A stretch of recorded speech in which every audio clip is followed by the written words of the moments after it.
আসসালামু আলাইকুম ওয়া রাহমাতুল্লাহি ওয়া বারাকাতুহু। বিসমিল্লাহি ওয়াল হামদুলিল্লাহি ওয়াস সালাতু ওয়াস সালামু আলা রাসূলিল্লাহ ওয়া আলা আলিহি ওয়া আসহাবিহি ওয়া মান ওয়ালা ওয়া বা'দ। ফাকাদ ক্বালা আল্লাহু তাআলা ফি কালামিহিল মাজিদ ওয়াল ফুরকানিল হামিদ। আউযু বিল্লাহি মিনাশ শাইতানির রাজীম। বিসমিল্লাহির রহমানির রহিম। ইয়া আইয়ুহাল্লাযীনা আমানু কুতিবা আলাইকুমুস সিয়ামু কামা কুতিবা আলাল লাযীনা মিন ক্বাবলিকুম লাআল্লাকুম তাত্তাকুন। সাদাকাল্লাহুল আযীম। সুপ্রিয় দর্শক শ্রোতা, কাছে দূরে বিশ্বজুড়ে যে যেখান থেকে বাংলা ভিশন দেখছেন, আপনাদের সকলকে আন্তরিক প্রীতি, শুভেচ্ছা ও স্বাগত জানিয়ে শুরু করছি ভাইয়া হোটেলস নিবেদিত রমাদান আমাদের জীবন, পাওয়ার্স বাই এটিএল টাইস। সুপ্রিয় দর্শক শ্রোতা, আপনারা জানেন প্রতিদিন ঠিক এই সময় আমরা আপনাদের সামনে উপস্থিত হই, রমাদান রিলেটেড কোনো বিষয় নিয়ে আলোচনা করি এবং আপনাদের প্রশ্নের জবাব দিয়ে থাকি। আজ আমরা তেমন একটি বিষয় নিয়ে আলোচনা করব, তা হলো সাদাকাতুল ফিতরের বিধিবিধান এবং মাহাত্ম্য। এ বিষয়ের উপর আলোচনার জন্য দেশের বরেণ্য দুজন ইসলামী চিন্তাবিদ আমাদের স্টুডিওতে আমন্ত্রিত হয়ে উপস্থিত হয়েছেন। চলুন তাদের সাথে পরিচিত হই। আমার ডানে রয়েছেন বিশিষ্ট ইসলামী চিন্তাবিদ, শিক্ষাবিদ, গবেষক হযরত মাওলানা ডক্টর মুফতি অলিউর রহমান খান, মুহাদ্দিস, ইসলামিক ফাউন্ডেশন বাংলাদেশ। আসসালামু আলাইকুম। ওয়ালাইকুম আসসালাম ওয়া রাহমাতুল্লাহি ওয়া বারাকাতুহু। এবং আমাদের সাথে আরও রয়েছেন বিশিষ্ট শিক্ষাবিদ এবং গবেষক হযরত মাওলানা মোহাম্মদ এজহারুল হক, প্রিন্সিপাল গাউসিয়া ইসলামিয়া ফাজিল মাদ্রাসা, ঢাকা। আসসালামু আলাইকুম ওয়া রাহমাতুল্লাহি তাআলা ওয়া বারাকাতুহু। ওয়ালাইকুম আসসালাম ওয়া রাহমাতুল্লাহি ওয়া বারাকাতুহু। আপনাদের দুজনকেই মোস্ট ওয়েলকাম। আমি প্রথমে ডক্টর মুফতি অলিউর রহমান খান আপনার কাছে আসব। ইসলামের প্রত্যেকটি বিধান মানুষের কল্যাণের জন্য আল্লাহ রাব্বুল আলামিন এবং তার হাবিব আমাদের মাঝে রেখে গিয়েছেন। প্রত্যেকটার ভিতরে যদি আমরা দেখি মানুষের কল্যাণের জন্য সেটা রয়েছে। সাদাকাতুল ফিতরও তার ব্যতিক্রম কিছু নয়। সাদাকাতুল ফিতরের মধ্যেও অনেক কল্যাণ রয়েছে। আপনি আমাদের যদি বলতেন যে সাদাকাতুল ফিতরের বিধিবিধান কি রয়েছে সেটা আমাদের। ধন্যবাদ। আউযু বিল্লাহি মিনাশ শাইতানির রাজীম। বিসমিল্লাহির রহমানির রহিম। ইয়া আইয়ুহাল্লাযীনা আমানু লা তুলহিকুম আমওয়ালুকুম ওয়ালা আওলাদুকুম আন যিকরিল্লাহ ওয়া মান ইয়াফআল যালিকা ফাউলাইকা হুমুল খাসিরুন। আল্লাহ তাআলা ঈমানদারদেরকে সতর্ক করেছেন যে তোমাদেরকে যেন তোমাদের সন্তানাদি এবং ব্যবসা বাণিজ্য সম্পদ আল্লাহর ধ্যান খেয়াল থেকে গাফিল না করে। যারা গাফিল হয়ে যাবে আল্লাহর বিধান, আল্লাহর হুকুম এবং শরীয়তের বিষয়ে, তারা ক্ষতিগ্রস্ত। তো আল্লাহ তাআলা ইসলাম যে আমাদের দিন বা জীবন ব্যবস্থা, এটার মধ্যে এমন কিছু সার্বজনীন আর্থসামাজিক ব্যবস্থাও রেখেছেন যেটি অন্য ধর্ম মতবাদে নেই। যেমন ধরুন, মুসলমানরা আত্মশুদ্ধির জন্য রমাদান লাভ করেছে। এই রমাদানে কোরআন নাজিল হয়েছে, লাইলাতুল কদর আছে এবং ইবাদতের বিশেষ কিছু ব্যবস্থা আছে, সালাতুত তারাবি আছে, তাহাজ্জুদ আছে। তো এই ইবাদতগুলির সাথে আল্লাহ তাআলা আর্থিক কিছু দায়িত্ব দিয়েছেন যে কোনো ব্যক্তি যদি এই মাসে নফল দান করে ফরজের সওয়াব পাবে। তার সারা বছরে যে দায়িত্বে এসেছিল জাকাত, সেটি যদি এই মাসে আদায় করে তাহলে সে 70টি ফরজের সওয়াব পাবে, 70 গুণ সওয়াব পাবে। এরকম এইগুলির সাথে আরেকটি আর্থিক ইবাদত আল্লাহ বিধিবদ্ধ করেছেন এবং সেটি রাসূলুল্লাহ সাল্লাল্লাহু আলাইহি সাল্লাম ঘোষণা করেছেন, নাম দিয়েছেন যাকাতুল ফিতরি বা সাদকাতুল ফিতর।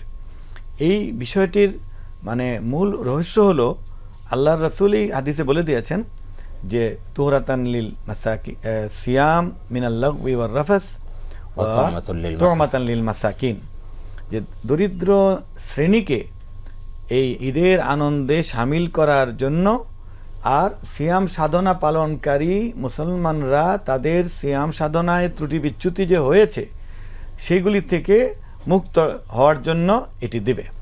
এখন সিয়াম পালনে যে ত্রুটি বিচ্যুতিগুলো হয়ে যায় ওটা রিকভারি করার জন্য এটা একটা বিষয়। এখন বিধানটা আমি ভূমিকাটা বললাম। বিধানটা হলো কি, যে মুসলিম নরনারী প্রাপ্তবয়স্ক এবং তাদের মালিকানায় আপনার ওই নেশাব পরিমাণ সম্পদ কমপক্ষে ঈদের দিনটাতে আছে। যেমন জাকাতের যে নেশাব, সাদকাতুল ফিতর একই নেশাব। নেশাব কি? আপনার 52.5 ভরি রূপা অথবা 600 গ্রাম রূপা অথবা 7.5 ভরি স্বর্ণ অথবা 86 গ্রাম স্বর্ণ, গ্রামের হিসাবে 86, এই দুটির যেটি ছোট মূল্য মানে সেটির মানে পরিমাণ টাকা অথবা সেই সমমানের ব্যবসাপণ্য যার কাছে 1 হিজরি বছর থাকবে তিনি জাকাত দিবেন। আর যার কাছে এই পরিমাণ টাকা, যেটা আমরা হিসাব করে বের করেছি বর্তমান বাজার দর অনুযায়ী 2,36,000 বা 40,000 টাকা রূপার হিসাবে, 2,36,000 থেকে 40,000 টাকা যার কাছে ঈদের দিনে আছে অথবা সমপরিমাণ স্বর্ণ আছে বা রূপা আছে, মিলিয়ে আছে, তার উপর এই সদকাতুল ফিতর ওয়াজিব। এখন দিবেন কাকে? যার কাছে এই পরিমাণ টাকা ঈদের দিনেও নেই, অর্থাৎ সারা বছর তো নাই, ঈদের দিনেও তার বেতন বোনাস সঞ্চিত টাকা মিলিয়েও তার কাছে নাই, এরকম দরিদ্র শ্রেণী, যেমন আপনার যারা মাসে মাসে যা আনেন খরচ হয়ে যায়, যার কাছে মনে করেন একটা সিএনজি আছে, সিএনজির দাম 20 লাখ টাকা, কিন্তু এটার উপর জাকাত আসবে না বা ফেতরা আসবে না, তিনি এর থেকে যে উপার্জন করেন সেই উপার্জনটা সঞ্চয় করে যদি তার কাছে ঈদের দিন 2-2.5 লক্ষ টাকা থাকে বিভিন্ন হিসাবে, তাহলে তিনি জাকাত দিবেন, সাদাকা দিবেন।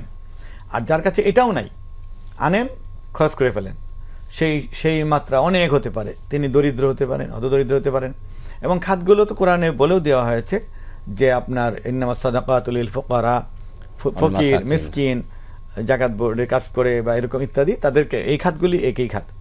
এখন জাকাতের চেয়ে এটার মানে পার্থক্যটা বড় আকারে হলো কি, যে আপনার জাকাত 1 বছর থাকতে হয় আর সদকাতুল ফিতর 1 দিন থাকলেই হয়। আরেকটা হলো জাকাত যার উপর ফরজ, যার মালিকানা শুধু সেই দিবে, মানে স্ত্রীর কাছে থাকলে স্ত্রী দিবে, স্বামীর কাছে নাও থাকতে পারে স্বর্ণ, আবার স্বামীর সঞ্চয় আছে স্ত্রীর সঞ্চয় নাই, তার কাছে 5 ভরি স্বর্ণ আছে, তার লাগবে না। হ্যাঁ, কিন্তু সদকাতুল ফিতর হলো পরিবারের কর্তার যদি নেশাব পরিমাণ অর্থাৎ 2.5 লক্ষর মতো ক্যাশ টাকা অথবা সমমূল্যের রূপা থাকে, বা এই সমমূল্যের দোকানে মাল ব্যবসা ওষুধপত্র কাপড় চুপড় সাইকেল রিক্সা বিক্রির জন্য রেখেছে, হ্যাঁ, তাহলে তিনি তার পরিবারের সবার পক্ষ থেকে দেন। জি ধন্যবাদ। আমি এটা ফোন নিয়ে পক্ষ থেকে। জি দর্শক আসসালামু আলাইকুম। হ্যালো। আসসালামু আলাইকুম। ওয়ালাইকুম আসসালাম। যে কে বলছেন, কোথা থেকে বলছেন? জি আমি আরিফুল হক টুটুল বলছিলাম। জি আপনার প্রশ্ন হচ্ছে যে আসলে ফেতরাটা আসলে কাকে দেওয়া উচিত, মানে এটা নির্ণয় করব কিভাবে, আর হচ্ছে সরি আবার একটু কিভাবে কাকে দিবেন বুঝতে পেরেছি কত হবে। জি আর হচ্ছে যে ফেতরাটা আসলে কবে থেকে দেওয়া উত্তম? অনেকেই বলে যে 27 রমজানের পরে, এটা কি সত্যি নাকি যে কোনো সময় দেওয়া যায়? জি ধন্যবাদ। জি আপনি উত্তর দিয়ে দিলে ভালো না? জি জি। সদকাতুল ফিতর আমি বলেছি, আপনি খেয়াল করে শুনবেন, যে যার কাছে ঈদের দিনেও তার বেতন ভাতা বোনাস মিলিয়ে সঞ্চিত 2,36,000 টাকা নাই, এরকম লোকই দরিদ্র, তাকে দিতে হবে।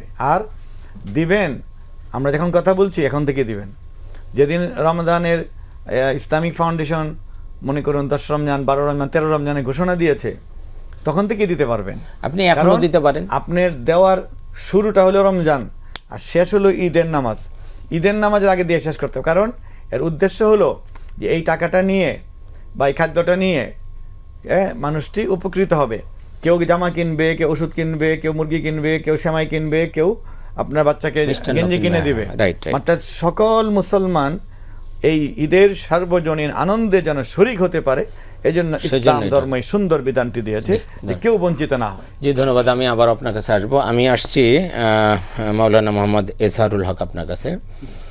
যে সাদাকাতুল ফিতর তো আসলে কয়েকটা জিনিস দিয়ে দেওয়া যায়, আপনার গম, জব, কিশমিশ, তারপরে আপনার খেজুর, পনির, কয়েকটা আটা। তো এই যে বিধান আমরা দেখেছি, ফাউন্ডেশনও ঘোষণা করেছে যে সর্বনিম্ন 110 টাকা, সর্বোচ্চ 2850 টাকা, এরকম। এই পার্থক্যটা কেন, বা কি দিয়ে কোন বস্তু দিয়ে সাদাকাতুল ফিতর দেওয়া যায়, আপনি যদি একটু ক্লিয়ার করতেন আমাদের দর্শকদের জন্য। আপনাকে অসংখ্য ধন্যবাদ।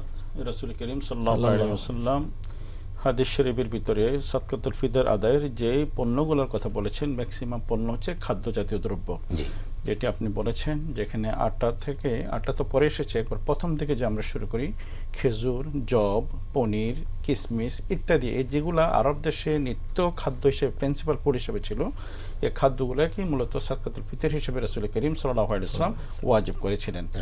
আমি প্রথম আমাদের জনাব খান সাহেবের আলোচনা আপনারা শুনেছেন যে এটি হচ্ছে একটা সার্বজনীন, যাতে করে ঈদের আনন্দ সর্বস্তরের মানুষ ঈদ উল ফিতরে উপভোগ করতে পারে। এখন আমাদের দেশে একটি বিষয় এখন নতুনভাবে একটা প্রশ্ন উত্থাপিত হচ্ছে, সেটি হচ্ছে আমরা যে টাকার কথা বলি, রাসূল করিম সাল্লাল্লাহু আলাইহি ওয়াসাল্লামের হাদিসের ভিতরে এখানে টাকা দেওয়ার বিষয়টি এখানে উল্লেখ নেই। এই জন্য আমাদের দেশে কোনো ওলামায়ে কেরাম খাদ্যের বাইরে সাদকাতুল ফিতর দেওয়ার ব্যাপারে ওনারা না করেন বা নিষেধ করেন, তারা মনে করেন যে এটা আদায় হবে না। কিন্তু আমাদের সাবকন্টিনেন্টাল ওলামায়ে কেরাম এবং বর্তমান যুগের ইসলামিক স্কলারগণ তারা সকলে ম্যাক্সিমাম ইসলামিক স্কলারগণ ঐক্যমত হয়েছেন যে যেহেতু ইসলাম একটি সার্বজনীন এবং কল্যাণমুখী ধর্ম, রাসূল করিম সাল্লাল্লাহু আলাইহি ওয়াসাল্লাম বলেছেন আদ-দীনু নাসিহা, সো এই বিষয় বিশ্লেষণকে তারা মনে করেছেন যে আমরা যদি প্রিন্সিপাল ফুড যেটা চাল বা আমাদের যে আটা বা এটা যে আমরা দিয়ে থাকি, দেখা যায় 100 জন মানুষ একজন ব্যক্তিকে 3 কেজি করে চাল দিয়ে গেল। এখন সেই যিনি গ্রহীতা তার 300 কেজি চাল হলো, অথচ তার 300 কেজি চালের কোনো প্রয়োজন নেই। তার অন্য যেটা আমাদের আলোচক বলেছেন একটু ওষুধের দরকার হতে পারে, বিভিন্নভাবে চিকিৎসার দরকার হতে পারে। তো এই বিচার বিশ্লেষণে আমরা মনে করি রাসূল করিম সাল্লাল্লাহু আলাইহি ওয়াসাল্লাম হাদিসের মাধ্যমে যে সময় খাদ্য পণ্যের কথা বলেছেন, আর আমাদের বাংলাদেশের পার্সপেক্টিভে আসলে খেজুর অথবা জব, পনির এগুলো আমাদের প্রিন্সিপাল ফুড না, প্রধান খাদ্য না। আমাদের প্রধান খাদ্য হচ্ছে ভাত, যেটা আমরা চাল আটার মাধ্যমে করে থাকি। যদি কেউ এটা দেয় সেটা তো আদায় হবে। পাশাপাশি যেহেতু বাংলাদেশের ইসলামিক এই বিধানগুলোর ক্ষেত্রে ইসলামী ফাউন্ডেশনকে আমরা ধারণ করি, ইসলামী ফাউন্ডেশন অর্থ দেওয়ার বিধানটাকে এখানে নিয়ে এসেছেন। যদি তো টাকা দিলে তো আসলে টাকা সব জিনিসকে অ্যাকোমোডেট করে, সবকিছু এর মধ্যে এটা গ্রহীতার জন্য তার ব্যবহার ক্ষেত্রে বর্তমান সময়ের জন্য অনেক বেশি ফ্লেক্সিবল, সুবিধার জন্য আমার মনে হয় যে এই ধরনের টাকা বা খাদ্য দিলেও দিতে পারেন, জি খাদ্য দিলেও দিতে পারেন, কিন্তু টাকা দিলে সব পারপাস এখানে সার্ভ করার মতো সুযোগ থাকে। এই জন্য আরেকটা বিষয় হলো যে এই যে 110 টাকা আর 2850 টাকা, এটা বিষয়টা যেটা বলেছেন যে আসলে আমাদের তো আসলে প্রত্যেকটা মানুষের আর্থসামাজিক প্রেক্ষাপটে মানুষের স্তরের ভিন্নতা থাকে। তো আমাদের দেশে আমাদের অনেক ভাইয়েরা আছেন, তাদের ব্যক্তিগত জীবন আচার যেটা হয় সেখানে তারা যে স্ট্যান্ডার্ড লাইফ লিড করেন, সেখানে দেখা যায় তারা যে খাওয়া দাওয়া যেখানে করেন সেখানে তাদের পার হেড পার ডে দেখা যায় একবেলা খাওয়ার জন্য তার 500, 700, 1000 টাকা তার খরচ হয়। আবার পাশাপাশি এরকম একজন ব্যক্তি তার উপর যাকাত ওয়াজিব হয়েছে, বাট তার যে লাইফ লিড যে স্ট্যান্ডার্ড সেটা হচ্ছে তার হতে 150, 200 টাকা, 100 টাকা তার খাওয়া দাওয়া হয়। এই জন্য আমি সকলের কাছে অনুরোধ থাকবে, যাদের আর্থসামাজিক অবস্থানটা ভালো, আলহামদুলিল্লাহ আর্থিকভাবে তারা সুপ্রতিষ্ঠিত, তারা যেন সর্বোচ্চ পর্যায়টা দেওয়ার জন্য চেষ্টা করবেন। যেহেতু আমরা শুরুতে একটা কথা বলেছি, এই সাদকাতুল ফিতরটা যেন সার্বজনীন সমস্ত মুসলমান যেন ঈদ উল ফিতর যে ঈদ যেটা সেটা যেন তারা সানন্দে করতে পারে, খুব একটা উদযাপনটাও যেন আনন্দমুখর করতে পারে। এখন আমি 110 টাকা বা 120 টাকা দিলে বর্তমানে আমি 1 কেজি মুরগিও পাই না। 1 কেজি চাউল, পোলাও চাউল যদি আমি ঈদের দিন কিনি সেটা 150 টাকা।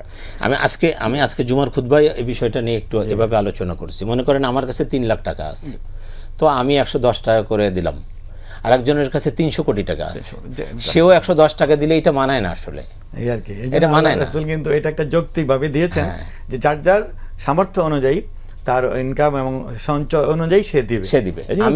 আমি যদি 110 টাকা করে দেই তাহলে 300 কোটি টাকা যার আছে সে 2850 টাকা করে দেবে, সেটাই স্বাভাবিক। সুতরাং যার যার আর্থসামাজিক অবস্থান অনুযায়ী সে সাদাকাতুল ফিতর দিবে। এক্ষেত্রে আমাদের আরেকটা মাসলা অনেক সময় আমাদেরকে অনেকে করেন, যেমন ইউরোপ আমেরিকাতে যারা ফার্স্ট ওয়ার্ল্ডগুলোতে যারা লাইফ লিড করেন বা জীবন যাপন করতেছেন, তো তারা মনে করেছেন তাদের মাঝে অনেকে আছেন যে বাংলাদেশের 110 টাকা দিয়ে তারা এটাকে আদায় করতে চান। তো এক্ষেত্রে আমরা বলি আপনি ওইখানে যে স্ট্যান্ডার্ড জীবনযাপন করেন, যতটুকু খরচ আপনার নির্বাহ হয় একবেলা খাওয়ার জন্য, আপনি সেটা মেনটেন করলে ওইখানে আপনার ওইখানে পণ্যের দাম কত সেই অনুযায়ী আপনাকে দেওয়া হবে। এটা তো বিধানই, মানে উনি বাংলাদেশে অনুসরণ করতেই পারবেন না। যে যাকাত দাতা বা ফিতরা দাতা যে দেশে শহরে বসবাস করেন সেই শহরের মূল্যমান অনুযায়ী সেখানে আপনার 3 কেজি খেজুরের দাম কত, 1 সা খেজুর সেই মূল্য। আমি এক্ষেত্রে আরেকটা যে হযরত ওমর ইবনে খাত্তাব রাদিয়াল্লাহু আনহুর সময় যে প্রথম যে আটার যে বিষয়টা এসেছেন, আমরা মুআদাল যেটা ওকে বলি, তো যে খেজুর আটা খেজুর, আমাদের কিশমিশ, এগুলোর দাম বর্তমানে আটার চেয়ে অনেক গুণ বেশি। অথচ ওই সময়ের ভিতরে আটাকে নেসপেসা করা হয়েছে, মানে ওই সময় গমের দাম বেশি ছিল। অথচ আমরা এখনো সেটাকে কমটাকে ধারণ করার জন্য চেষ্টা করি। অথচ ইসলামের আমাদের শাইখ যে মাসলাটা বলেছেন যে আমরা যে জিনিসটা তারা দিলে সাধারণ গরিব মানুষটা উপকৃত হয় সেদিকে আমাদের লক্ষ্য রাখা উচিত। এই জন্য আমরা অনেক সময় কি করি, সর্বনিম্ন দেওয়ার জন্য একটা পথ খুঁজে বের করি। আমার মনে হয় আল্লাহর সন্তুষ্টির জন্য যেটা আমরা করে থাকি, সর্বোপরি যে সাওমের জন্য এটা আমরা করে থাকি, যে আল্লাহ রসুল বলেছেন এটার মাধ্যমে আমার রোজার পবিত্রতা, যে আমার অস্থিরতা বা কিছু ভুল ভ্রান্তি হয়েছে সেখান থেকে ক্ষমা হওয়ার সুযোগ থাকে। আমি মনে করি প্রত্যেকে আনন্দ চিত্তে তার সর্বোচ্চটাই উৎসর্গ দেওয়া উচিত আসলে। এবং এটা যে আপনি যেটা বলছেন যে এটা আমি উৎসর্গ করতে চাচ্ছি, আমি আমার সর্বোচ্চটাই করব এবং গরিব যাতে বেশি উপকৃত হয় সেদিকেও আমাদের নজর রাখা দরকার। যে আমরা আলোচনা করেছিলাম সাদাকাতুল ফিতরের বিধান এবং মহত্ব। এই মহত্ব, এই বিধিবিধানের পিছনে আসলে এটার আপনি যথেষ্ট বলেছেন যে এখানে একটা বড় মহত্ব রয়েছে, যে আমাদের গরিব যাতে উপকৃত হয়। এবং এই দান সাদাকা এবং এই সাদাকাতুল ফিতরের আরও যে বিধানগুলো রয়েছে এবং আমরা গরিবদেরকে কিভাবে এর মধ্যে শামিল করতে পারি, অনেক সুন্দর বিধান আল্লাহ রাসূল বিস্তারিত বলেছেন। যেমন সাদাকাতুল ফিতর তো মানে এটা মানে আইন এরকম বলেছে যে ন্যূনতম 110, বা কেউ রাউন্ড ফিগার দিলে 200 দিবে, 500 দিতে পারবে। মানে এই জিনিসগুলোর মূল্য কিন্তু বিভিন্ন শহরে বিভিন্ন রকম হয়ে থাকে। তো এটা একটা জিনিস। এখন এই রকম হওয়ার বা একজন একটা ধরে নিলেন যে আমি আমার পরিবারের সদস্যদের পক্ষ থেকে 500 করে দেব। আচ্ছা, আমি 500 করে আমরা দিব ইনশাআল্লাহ। আমি আপনার কাছে শুনবো ছোট্ট বিরতির পর। প্রিয় দর্শক, আমরা খুব গুরুত্বপূর্ণ আলোচনা শুনছিলাম যেটা আমাদের জীবনের সাথে একেবারে জড়িত। বাদবাকি আলোচনা শুনবো। আপনারা দেখছেন ভাইয়া হোটেলস নিবেদিত রমাদান আমাদের জীবন, পাওয়ার্স বাই 88 টাইলস। ছোট্ট বিরতির পরে আমরা আবার ফিরছি, থাকুন আমাদের সাথে।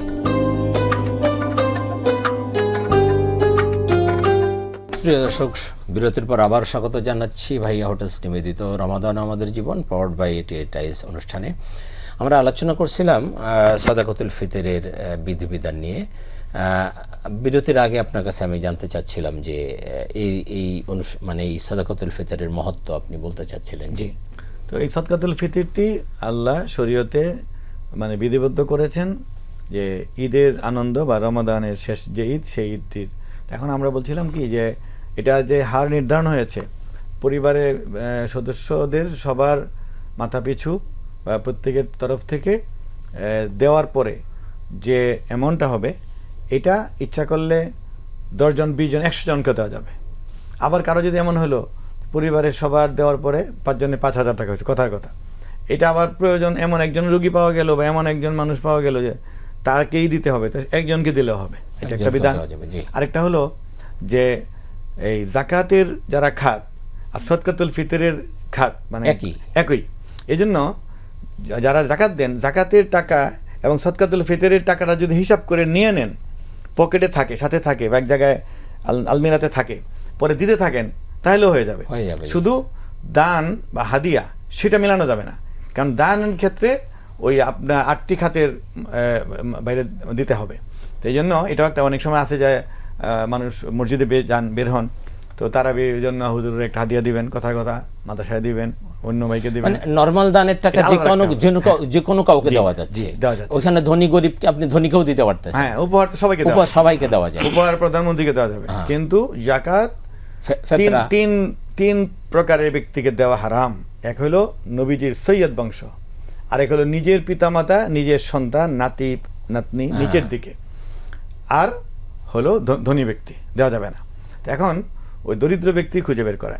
আর সাদকাতুল ফিতরের ক্ষেত্রে যেহেতু বিধানটা এরকম যে ঈদ উল ফিতরের নামাজের আগে এটি দিয়ে শেষ করতে হবে, হ্যাঁ, তাহলে এটা খেয়াল রাখতে হবে। তো কিছু মানুষ এরকম প্রশ্ন করেন যে হুজুর, আমরা সাদকাতুল ফিতর আমার 10,000 টাকা এসেছে বা 5,000 টাকা বা 1,000 টাকা এসেছে, আমার কিছু লোক ঈদের পরে আসবে, এরকম আছে, অথবা আমি বাড়িতে যাব ঈদের পরে, গ্রামে যেয়ে দিব। এটার মানে বেলায় দুটি পরামর্শ। একটা হলো যে আপনার এই 500 টাকা থেকেই কেন দিতে হবে?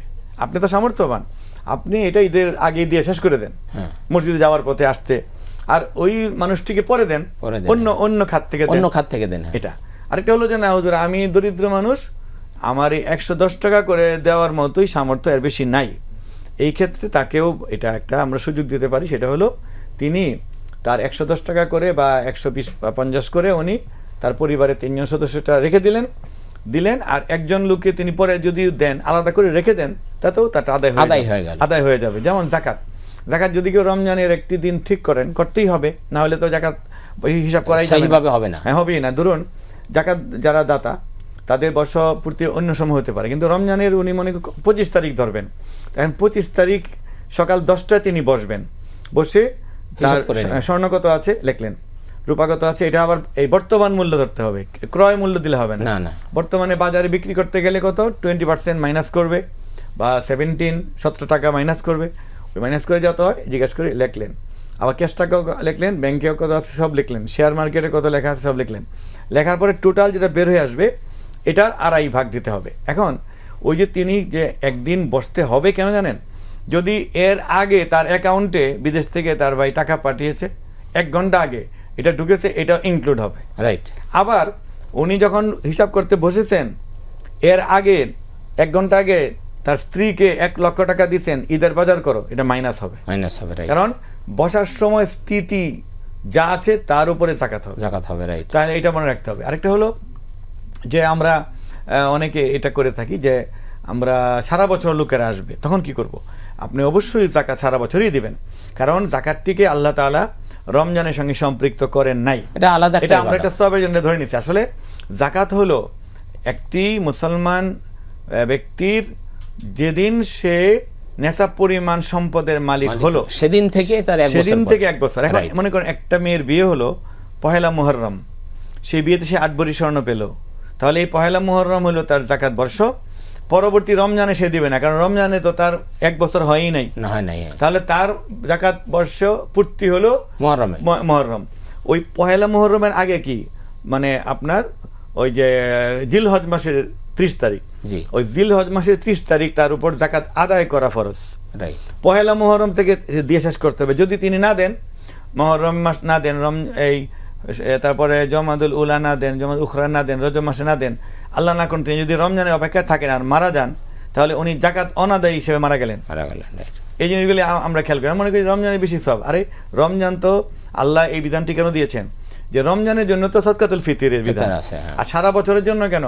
কারণ আপনি রমজান ছাড়া মানুষের চিকিৎসা লাগবে না, ওষুধ লাগবে না, মেয়ে বিয়ে দিবে, ছেলে ভর্তি করবে, জামা কিনবে, ওষুধ খাবে, বিভিন্ন প্রয়োজন আছে, বিভিন্ন সারা বছর এটা ঘুরিয়ে ঘুরিয়ে দিতে। জি, ধন্যবাদ। আমি সময় পেলে আবার আপনার কাছে আসবো। আমি আসছি মোহাম্মদ ইজহারুল হক আপনার কাছে। সাদাকাতুল ফিতর, আমরা ফিতর শব্দটা সাদাকার সাথে যুক্ত হয়েছে, ফিতর শব্দটার অর্থ আপনার কাছ থেকে আমরা জানবো। আর এই সাদাকাতুল ফিতরের যে মাহাত্ম্য, আপনি সর্বশেষ কি বলতে চান এই ব্যাপারটা আপনার কাছ থেকে। অসংখ্য ধন্যবাদ আপনাকে। রাসূল করিম সাল্লাল্লাহু আলাইহি ওয়াসাল্লামের হাদিসটি আমাদের জন্য খুবই প্রাসঙ্গিক। জি, পবিত্র মাহে রমাদান আমাদের জন্য আল্লাহ সুবহানাহু ওয়া তাআলা ফরজ করেছেন যে উম্মত মুহাম্মদের হায়াত কম, এই অল্প হায়াতের ভিতরে যেন এত চমৎকার একটা সুন্দর একটা ইবাদতের পরিবেশ তারা যেন তার এই আমলের মাধ্যমে যেন আমাদের কঠিন ময়দানে যেন সর্বোচ্চ পর্যায়ে আল্লাহর যেন প্রিয় বান্দা হতে পারে। এই জন্য যেটি আমাদের শায়েখ আলোচনা বলেছেন, যেখানে একটি নফল ইবাদত অপরাপর মাসে ফরজ ইবাদতের মতো, একটি ফরজ ইবাদত 70টি ফরজ ইবাদতের মতো। এই যে একটি গুরুত্বপূর্ণ মাস, এই কাজের ইবাদতটা হতে খুবই গুরুত্বপূর্ণ। তো আমরা সারা মাস যে রোজা রাখি, রোজাটা আমরা একটা সময় যাইয়ে এই পবিত্রতম সময়টা আমরা ভাঙ্গি, ফিতর করি, আমরা ভাঙ্গি, ইফতার করি যে ভাঙ্গি। এই জন্য আমরা ইফতারকে ইফতার বলি, কারণ আমরা সাওমের একটা মেয়াদ উত্তীর্ণ হলে, মেয়াদ শেষ হলে আমরা একটা রোজাটা ভাঙ্গি। তো আমরা 1 মাসে রোজা ভাঙ্গার পরে যে উৎসবটাকে সুন্দর করার জন্য এতক্ষণ পর্যন্ত যে কথাগুলো আমরা শুনলাম, সদকা ফিতর। পাশাপাশি আমি রাসূল সাল্লাল্লাহু আলাইহি ওয়াসাল্লাম যে হাদিসটা, যে রাসূল সাল্লাল্লাহু আলাইহি ওয়াসাল্লাম বলেছেন যে এটা যারা দরিদ্রদের জন্য যেভাবে খাবার আনন্দের জন্য একটা ব্যবস্থা হবে, পাশাপাশি আরেকটি তিনি বলেছেন যে এটা হচ্ছে তোহরাতান লিস-সাইম, রোজাদারকে পবিত্র করবে। তো যেই রোজা আমি রাখার কারণে আমার এত বড় ফজিলত আমি অর্জন করব, যেই রোজা আমার জন্য কিয়ামতের কঠিন ময়দানে সুপারিশ করবে, সেই রোজা যদি ত্রুটিপূর্ণ হয় তাহলে আমি এই বরকতগুলো থেকে তো আমি বঞ্চিত হব। সো আমার এই বরকতগুলো পাওয়ার জন্য একবার নিখুঁত একটি সিয়াম সাধনা বা সাওম আমাদের করা উচিত। সেক্ষেত্রে মানুষ হিসেবে আমরা ইচ্ছে অনিচ্ছায় আমাদের ভুল ত্রুটি, কিছু রফস, কিছু লাগবে, কিছু বেফাস কথাবার্তা, গল্প গুজব, আড্ডা হয়ে থাকে। তো আল্লাহ রাসূল সাল্লাল্লাহু আলাইহি ওয়াসাল্লাম মেহরবানি করে সাদকাতুল ফিতর ওয়াজিব করে, এই যে আমাদের পুরা 1 মাসের রোজা ভেঙ্গে উৎসবের যাওয়ার ক্ষেত্রে যেন আমার রোজাটা আল্লাহ সুবহানাহু ওয়া তাআলা যে উদ্দেশ্যে ফরজ করেছেন কমপ্লিট বা পূর্ণাঙ্গ একটা বরকত সহকারে যেন আমরা যেতে পারি, এই জন্যই সাদকাতুল ফিতর এবং এই আমাদের এক মাসের রোজা ভঙ্গের উৎসবটা যেন আমরা আত্মিকভাবে করতে পারি এবং সামাজিকভাবে করতে পারি। ওই যে তোহরাতুল লিস সায়েম, আর ওখানে তোতেমতম দুটো জিনিস দেখেন, একটা হচ্ছে আত্মিক রুহানিভাবে যেটা স্পিরিচুয়াল দিক থেকে। তো আমি মনে করি যে আমরা প্রত্যেকের উচিত যে ফেতরা বা আমরা যে রোজা ভাঙতেছি, রোজা ভাঙ্গার পরে যে আমরা শাওয়াল মাসে ঢুকে ঈদ উদযাপন করতেছি, এই উদযাপনটার জন্য সামগ্রিক সার্বজনীন আমাদের ধনী দরিদ্র সর্বস্তরের প্রত্যেকটা পরিবারের ভিতরে উদযাপন করার জন্য যে আমাদের ফেতরা ব্যবস্থা রয়েছে, ঠিক তদ্রূপভাবে আমাদের আত্মিক পরিশুদ্ধিটাও যেন দীর্ঘ 11 মাস আমরা গুনাহ খাতার ভিতরে যে লিপ্ত ছিলাম, 1 মাস সিয়াম সাধনা করার পরে আমাদের এরকম একটা সময়, এই 1 মাস আমরা অতিক্রম করার পরে যেন আমরা একটা পরিশুদ্ধ মানুষ হয়ে যেন বের হতে পারি। এই জন্য মূলত সাদকা ফিতর এবং দুইটাই দিক, একটা হচ্ছে তার রুহানি দিক, একটা হচ্ছে তার সামাজিক দিক। তো এই দুইটি কাজ মনে হয় আমরা এই ফিতরা আদায়ের মাধ্যমে, সাদকাতুল ফিতরের মাধ্যমে, ঈদের ফিতরের মাধ্যমে আমরা করতে পারি। মহান আল্লাহ সুবহানাহু ওয়া তাআলা যেন আমাদের সকলকে তৌফিক এনায়েত করে। বিশেষ করে পবিত্র মাহে রমাদানের যে তাকওয়া অর্জনের জন্য যে মাধ্যম হিসেবে আল্লাহ সুবহানাহু ওয়া তাআলা সিয়ামকে, রোজাকে ফরজ করেছেন, আমার কাছে মনে হয় এর চেয়ে উত্তম কোনো প্র্যাকটিক্যাল মাধ্যম আমাদের মাঝে নেই। জি, ধন্যবাদ আপনাদের উভয়কে অনেক চমৎকার বলার জন্য। প্রিয় দর্শক, আমরা অনুষ্ঠানের একেবারে শেষ প্রান্তে চলে এসেছি। আমরা সাদাকাতুল ফিতর আদায় করব অবশ্যই ঈদের নামাজে যাওয়ার আগে, কারণ হাদিস শরীফে যেটা আসছে যে সাদাকাতুল ফিতর ঈদের নামাজে যাওয়ার আগে দিয়ে দিতে হবে। ঈদের নামাজের পরে যদি ওটা দেন তাহলে এটা কিন্তু সাধারণ সদকা হবে, এটা সাদাকাতুল ফিতর আর হবে না। এই জন্য আমরা অবশ্যই ঈদের নামাজে যাওয়ার আগে দিয়ে দেবো। অনেকে মনে করছেন আমি আমার গ্রামে যারা আছে তাদেরকে দিব, ঠিক আছে, আপনি এখান থেকে এখন এটা পাঠানোর অনেক ব্যবস্থা আছে, আপনি মোবাইলের মাধ্যমে পাঠিয়ে দিতে পারেন, তো মোবাইলের মাধ্যমে পাঠিয়ে দিবেন, এটা নিয়ে কোনো সমস্যা নেই। সুতরাং আমরা অবশ্যই ঈদের নামাজে যাওয়ার আগে সাদাকাতুল ফিতরটা আদায় করে দিব। আজকে এ পর্যন্ত আপনারা দেখছিলেন ভাইয়া হোটেলস নিবেদিত রমাদান আমাদের জীবন, পাওয়ার্ড বাই এটিএনটাইস। দেখা হবে ইনশাআল্লাহ আগামীকাল ঠিক এই সময়ে। আপনাদের ইহকালীন পরকালীন কল্যাণ কামনা করে আজকের মতো বিদায় নিচ্ছি। আল্লাহ হাফিজ। আসসালামু আলাইকুম ওয়া রাহমাতুল্লাহি ওয়া বারাকাতুহু।